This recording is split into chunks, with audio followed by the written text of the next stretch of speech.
కేంద్ర ప్రభుత్వ పిలుపు మేరకు చంద్రయానగుట్ట నుండి చార్మినార్ వరకు సీఆర్పీఎఫ్ ఉద్యోగులు జాతీయ జెండాతో భారీ ర్యాలీ నిర్వహించారు. ఈ కార్యక్రమాన్ని సీఆర్పీఎఫ్ డీజీపీ విజయభాస్కర్ జెండా ఊపి ప్రారంభించారు. 78వ స్వాతంత్ర్య దినోత్సవం సందర్భంగా బైక్ ర్యాలీ నిర్వహించినట్లు తెలిపారు.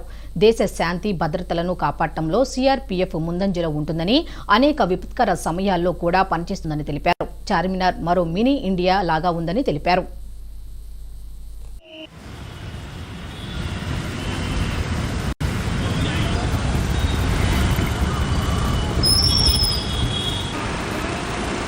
అందరికీ అడ్వాన్స్ కంగ్రాచులేషన్స్.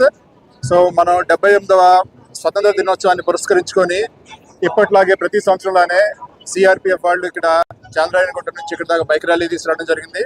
సో మాకు చాలా గర్వకారణంగా ఉంది.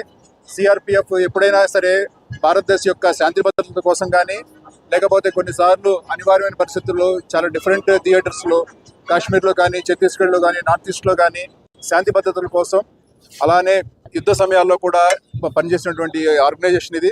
సో ఇటువంటి సందర్భంలో స్వాతంత్ర దినోత్సవం యొక్క సెలబ్రేషన్స్ పురస్కరించుకొని ఇక్కడ మాకు విచ్చేయడం చాలా గర్వకారణంగా ఉంది. అట్లానే ఇక్కడ మనం చాలా మందికి ఇక్కడ మనం ఒక మినీ ఇండియా చూడొచ్చు. కల్చరల్ డైవర్సిటీ ఆర్ ఇంటిగ్రిటీ ఇక్కడ మనకి స్పష్టంగా కనిపిస్తుంది. చాలా సంతోషంగా ఉంది. అలానే ఈ unity and integrity and cultural diversity మన భారతదేశం యొక్క స్ట్రెంగ్త్ పునాది. సో అది ఇక్కడ మనం చార్మినార్ సాక్షిగా మనం ఇక్కడ చూడొచ్చు. సో అలానే బేసికలీ సిఆర్పిఎఫ్ అనేక విపత్తుకరమైన అంశాల్లో కూడా పనిచేస్తుంది. ఎన్డీఆర్ఎఫ్లో కానీ, లేకపోతే శాంతి భద్రతల అంశంలో కానీ, లేకపోతే నక్సల్ ఉద్యమము, అలానే నార్త్ ఈస్ట్ దాంట్లో కూడా చాలా చక్కగా పనిచేయడం జరిగింది. సో ఈ మెసేజ్ ఇదేమిటంటే basically unity and integrity. Telangana వ్యాప్తంగా పలు గురుకులాల్లో ఏసీపీ దాడులు కొనసాగుతున్నాయి. ఖమ్మం